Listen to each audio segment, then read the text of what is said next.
আসসালামু আলাইকুম বন্ধুরা, আশা করি সবাই সুস্থ আছেন। বন্ধুরা, বাংলাদেশ এবং ভারতের সম্পর্কটা ঐতিহাসিক, অনেক পুরনো। হিসাব বলছে যে ১৯৭৮ সালের পর একটা দীর্ঘ সময় ধরে বাংলাদেশ এবং ভারতের মধ্যে বিভিন্ন ইস্যুকে কেন্দ্র করে টানাপোড়েন চলেছে। তবে আজকে যে পরিস্থিতি হয়েছে এবং যে উত্তেজনাপূর্ণ পরিস্থিতি বিরাজ করছে, এমনটা কিন্তু কখনোই দেখা যায়নি। আন্তর্জাতিক মিডিয়া বলেন কিংবা বাংলাদেশের মিডিয়া বা ভারতের অভ্যন্তরীণ মিডিয়া, সার্বিক দিক থেকে কিন্তু এমনটাই ইঙ্গিত পাওয়া যায় যে এই দুইটি প্রতিবেশী দেশ এখন চূড়ান্তভাবে সংঘর্ষের একেবারে দ্বার প্রান্তে। গতকালকে কলকাতার ভেতর বাংলাদেশের যে উপদূতাবাস রয়েছে তার সামনে যে ঘটনা ঘটেছে সেটা একটা নজিরবিহীন। ইসকনের চিন্ময় দাসকে গ্রেপ্তারের ইস্যুটিকে কেন্দ্র করে কলকাতায় বাংলাদেশের যে উপদূতাবাস রয়েছে তার সামনে সহিংস বিক্ষোভ করেছে সেখানকার জনগণ, এবং এই ঘটনায় কিন্তু নিরাপত্তাহীনতায় ভুগছে আমাদের সেই দূতাবাসগুলো। ইস্যুটিকে কেন্দ্র করে বাংলাদেশ সরকারের পক্ষ থেকে ভারতের কাছে আহ্বান জানানো হয়েছে যাতে বাংলাদেশের দূতাবাস এবং ভারতের ভেতর বাংলাদেশের যে সকল নাগরিকরা অবস্থান করছেন তাদের নিরাপত্তা নিশ্চিত করা হয়। যদিও বাংলাদেশের পররাষ্ট্র মন্ত্রণালয়ের পক্ষ থেকে আনুষ্ঠানিকভাবে এই ইস্যুটিকে কেন্দ্র করে কোনো বিবৃতি দেওয়া হয়নি, তবে এটাই হলো বাস্তবতা। যদি জরুরি কোনো কাজ না থাকে তাহলে ভারত ভ্রমণ বর্তমানে বাংলাদেশের নাগরিকদের জন্য নিরাপদ নয়। ভারতের সঙ্গে বর্তমান যে কূটনীতিক উত্তেজনা সেটা শুধু এই পর্যটন ব্যবসা কেন্দ্রিক নয়, এখানে কিন্তু সরাসরি দুই দেশের যে আমদানি রপ্তানি বাণিজ্য সেখানেও বড় প্রভাব ফেলতে চলছে। হিসাব বলছে যে বাংলাদেশ প্রতি বছর ভারত থেকে প্রায় 13 থেকে 14 বিলিয়ন ডলারের পণ্য আমদানি করে, আর এই পণ্যের বেশিরভাগই হলো নিত্য প্রয়োজনীয় পণ্য। যদিও ভারত আনুষ্ঠানিকভাবে এখনো কোনো ঘোষণা দেয়নি, তবে বাংলাদেশের সংবাদ মাধ্যম এবং ভারতের সংবাদ মাধ্যমগুলো নিশ্চিত করছে অঘোষিতভাবে বাংলাদেশের ভেতর সকল ধরনের পণ্য রপ্তানি ভারত বন্ধ করে দিয়েছে। ভারত কিন্তু এখন বাংলাদেশে কোনো ধরনের পণ্য আর রপ্তানি করতে দিচ্ছে না। অত্যন্ত গুরুত্বপূর্ণ এই বিষয়টিকে কেন্দ্র করে স্ক্রিনে নিশ্চয়ই আপনারা দেখতে পাচ্ছেন বাংলাদেশের অন্যতম বড় গণমাধ্যম ঢাকা পোস্ট এই ক্ষেত্রে সংবাদ শিরোনাম করেছে, হেলি দিয়ে পণ্য রপ্তানি বন্ধ করে দিয়েছে ভারতীয় ব্যবসায়ীরা। কোনো ধরনের পণ্য হেলি বন্দর দিয়ে আর প্রবেশ করতে তারা দিচ্ছে না, এমনকি প্রবেশও করাচ্ছে না। নজিরবিহীন ভাবে যেই সকল পণ্যগুলো যেমন আলু, পেঁয়াজ এবং অন্যান্য নিত্য প্রয়োজনীয় পণ্য যেগুলো এর পূর্বেই এলসি খোলা হয়ে গিয়েছিল এবং ট্রাকে লোডও হয়ে গেছে, সেগুলো কিন্তু বাংলাদেশে প্রবেশ করতে দিচ্ছে না পশ্চিমবঙ্গ সরকার। সেখানে বন্দরের যে স্লট বুকিং রয়েছে সেগুলো বন্ধ করে দিয়েছে তারা। কোনো ট্রাকই ভারতের অভ্যন্তর থেকে পশ্চিমবঙ্গের যে হেলি বন্দরের জায়গা রয়েছে সেখানে তারা দাঁড় করতে দিচ্ছে না। বিষয়টিকে কেন্দ্র করে যে সকল ভারতীয় ব্যবসায়ী রয়েছে তারা কিন্তু নানান ধরনের প্রতিবাদ করছেন, তবে কোনোভাবেই ভারত সরকার এবং এই পশ্চিমবঙ্গ সরকার মানছে না। সার্বিক বিষয়টিকে কেন্দ্র করে অবশেষে ভারতের সংসদের ভেতর ভারতের পররাষ্ট্রমন্ত্রী বাংলাদেশের ইস্যুটিকে কেন্দ্র করে কূটনীতিক বিবৃতি দিয়েছেন। তিনি তার বক্তব্যে বলেছেন, বাংলাদেশের সংখ্যালঘু সহ সকল নাগরিকদের সুরক্ষা নিশ্চিত করা ডক্টর মোহাম্মদ ইউনূসের বর্তমান অন্তর্বর্তী সরকারের দায়িত্ব। তারা এই বিষয়কে কেন্দ্র করে উদ্বিগ্ন এবং গভীরভাবে বাংলাদেশের পরিস্থিতি তারা পর্যবেক্ষণ করছে। রাষ্ট্রদ্রোহের মামলায় ইসকনের যে লিডার রয়েছেন, বহিষ্কৃত লিডার বলা হচ্ছে চিন্ময় কৃষ্ণ দাস, তাকে গ্রেপ্তারের ইস্যুটিকে কেন্দ্র করে ভারত সরকার কোনো মন্তব্য করেনি।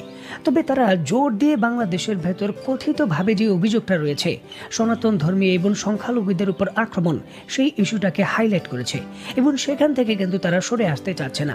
মানে কূটনীতিক উত্তেজনার যে পারদ রয়েছে সেটা সহসাই নিরসনের কোনো ধরনের সুযোগ নেই। বাংলাদেশের সাম্প্রতিক ইস্যুকে কেন্দ্র করে কলকাতার ভেতর যে বিক্ষোভ হয়েছে সেখানে বাংলাদেশের পতাকা পোড়ানো হয়েছে, সেখানে আমাদের প্রধান উপদেষ্টার পুতুল তৈরি করে সেটাও তারা পুড়িয়েছে।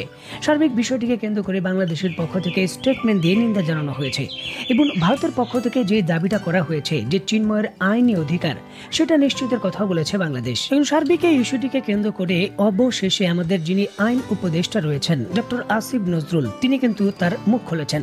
তিনি একটা স্টেটমেন্ট দিয়েছেন যে ভারতের এটা একটা দ্বিচারিত মনোভাব এবং তাদের আচরণ, যে জিনিসটা কিন্তু মেনে নেওয়া যায় না। এখন বিষয়টা হলো যে ভারতের কথা না হয় বাদই দিলাম, ভারত সব সময় বাংলাদেশের বিরোধিতা করেছে, ভারতের কথা না হয় বাদই দিলাম, তবে বাংলাদেশের কূটনীতি ইতিহাসের সব থেকে দুর্বল পর্যায়ে যে রয়েছে তা বোঝা যায় ব্রিটিশ পার্লামেন্টের গ্রুপ থেকে বাংলাদেশের ইস্যুকে কেন্দ্র করে উদ্বেগ প্রকাশ করার পর। আমাদের কূটনীতি এবং আমাদের পররাষ্ট্রনীতি ইতিহাসের সব থেকে দুর্বল পর্যায়ে রয়েছে। হয়েছে। পৃথিবী থেকে অনেকটা আমরা বিচ্ছিন্ন হয়ে যাচ্ছি, তার প্রমাণই কিন্তু এটা। চীন এবং রাশিয়ার সঙ্গে সম্পর্ক ছিন্ন করে যে পশ্চিমা বিশ্বের সঙ্গে সম্পর্ক বৃদ্ধির কথা বলা হয়েছিল, যে তাদের সঙ্গে সম্পর্ক বৃদ্ধি করলে আমাদের লাভ হবে, সেই পশ্চিমা বিশ্বই কিন্তু এখন বাংলাদেশের বিরুদ্ধে সরাসরি দাঁড়াচ্ছে। তারা যাচাই বাছাই কতটুকু করছে সেটা ভিন্ন বিষয়, তবে বাংলাদেশের বিরুদ্ধে সরাসরি তারা ভারতের পক্ষেই দাঁড়াচ্ছে। ব্রিটিশ পার্লামেন্ট থেকে যে স্টেটমেন্টটা দেওয়া হয়েছে তার কিছুটা আপনাদের আমি বলছি। আমাদের অনুসন্ধানে দেখা গেছে সরকারি প্রতিষ্ঠান, গণতন্ত্র এবং মুক্ত মিডিয়ার প্রশ্নে আস্থার অভাব রয়েছে, তবে আমরা এটা প্রমাণ করতে পেরেছি যা নতুন অন্তর্বর্তী সরকারের কার্যকারিতাকে প্রশ্নবিদ্ধ করে। আইনকে রাজনৈতিক অস্ত্র হিসাবে ব্যবহারের সংস্কৃতির অবসান ঘটানো এবং মানবাধিকার ও আইনের শাসন সম্মত রাখা জরুরি হয়ে পড়েছে। এসব করতে ব্যর্থ হলে ডক্টর ইউনূসের নতুন অন্তর্বর্তী সরকার ভালো প্রভাব পড়বে না। বিষয়টা হলো যে আমরা বর্তমানে পাকিস্তানের সঙ্গে সম্পর্ক বৃদ্ধি করার চূড়ান্ত প্রচেষ্টা করছি, তবে বাস্তবতা হলো ইউরোপীয় ইউনিয়ন এবং এই যুক্তরাজ্যের ভেতর আমাদের পোশাক রপ্তানি সহ বিভিন্ন পণ্য রপ্তানির যে জিএসপি সুবিধা রয়েছে সেটা এখন সুতোর উপর ঝুলছে। যে কোনো মুহূর্তে সেটা বাতিল করে দেবে ওই পক্ষগুলো, কারণ তারা বাংলাদেশের কূটনীতিক যে লবিং রয়েছে সেটাতে মোটেও সন্তুষ্ট নয় এবং তাদের সঙ্গে শক্তিশালী সম্পর্ক আমরা তৈরি করতে পারিনি। যেমনটা ইউরোপীয় ইউনিয়ন পূর্বে বাংলাদেশকে প্রতিশ্রুতি দিয়েছিল যে বাংলাদেশ মধ্য আয়ের দেশে উপনীত হওয়ার পরও 2028 সাল পর্যন্ত বাংলাদেশের জিএসপি সুবিধা থাকবে। মানে বর্তমানে কিন্তু অতিরিক্তভাবে একটা বিশেষ সুবিধার অধীনে বাংলাদেশকে জিএসপি সুবিধা দেওয়া হচ্ছে, এটা যে কোনো মুহূর্তে বাতিল হয়ে যেতে পারে। কারণ বাংলাদেশের অভ্যন্তরীণ পরিস্থিতিকে কেন্দ্র করে যেই সকল খবর প্রকাশ করেছে ভারতীয় মিডিয়া বা অন্যান্য সংবাদ সংস্থাগুলো, আমরা এর বিরুদ্ধে কার্যত শক্তিশালী কোনো কূটনীতিক পদক্ষেপ দেখাতে পারিনি। এক্ষেত্রে অন্তর্বর্তী সরকারের যে কূটনীতি রয়েছে এটা সম্পূর্ণভাবে ব্যর্থ। সম্পর্ক বৃদ্ধির পরিবর্তে উল্টো সকল পক্ষের সঙ্গে আমাদের সম্পর্ক খারাপ হয়েছে। বাংলাদেশের ভেতর ক্ষমতার পথ পরিবর্তনের সাথে সাথে যে যুক্তরাষ্ট্রকে নিয়ে আমরা এত মাথামাথি করেছি, সেই যুক্তরাষ্ট্রই কিন্তু এই সকল কিছুর একেবারে নাটের মূল।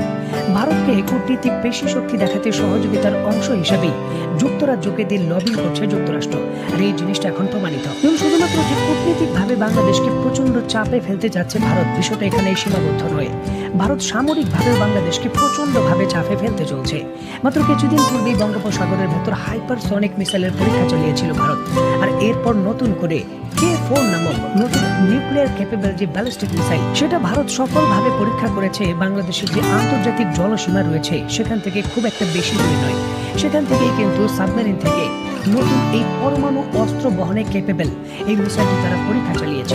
3500 কিলোমিটার দূরের যে কোনো লক্ষ্য বস্তুকে পরমাণু অস্ত্রে সুসজ্জিত হয়ে এই মিসাইলটি সাবমেরিন থেকে ফায়ার হয়ে আঘাত করতে পারবে। এই পরীক্ষাগুলো কোনো সাধারণ পরীক্ষা নয়, বরঞ্চ বাংলাদেশকে সামরিক পেশি শক্তি দেখানোর একটা বিষয়, যার বিরুদ্ধে বাংলাদেশের বর্তমান অন্তর্বর্তী সরকার আসলে কতটুকু কি করতে পারবে সেই জিনিসটা প্রশ্নবিদ্ধ।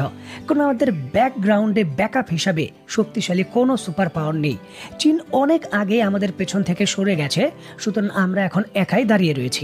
বাংলাদেশের ভেতর এই দুর্বল নেতৃত্ব দেওয়ার কাজ হবে না। বাংলাদেশকে কন্ট্রোল করার জন্য এবং পরিস্থিতি সামাল দেওয়ার জন্য একটা শক্তিশালী নেতৃত্ব দরকার। এখন এই শক্তিশালী নেতৃত্ব সেনাবাহিনী থেকেও আসতে পারে, আবার এই শক্তিশালী নেতৃত্ব একটা সুষ্ঠু নির্বাচনের মাধ্যমে দলীয় সরকার থেকেও আসতে পারে। এখন বাংলাদেশের মানুষ কি করবে সেটা তাদের নিজস্ব ব্যাপার, তবে সিদ্ধান্ত নেওয়া কিন্তু এখনই জরুরি। তো বন্ধুরা, গুরুত্বপূর্ণ এই বিষয়টিকে কেন্দ্র করে আপনি ব্যক্তিগতভাবে কি মনে করছেন তা অবশ্যই কমেন্ট বক্সে লিখবেন। তো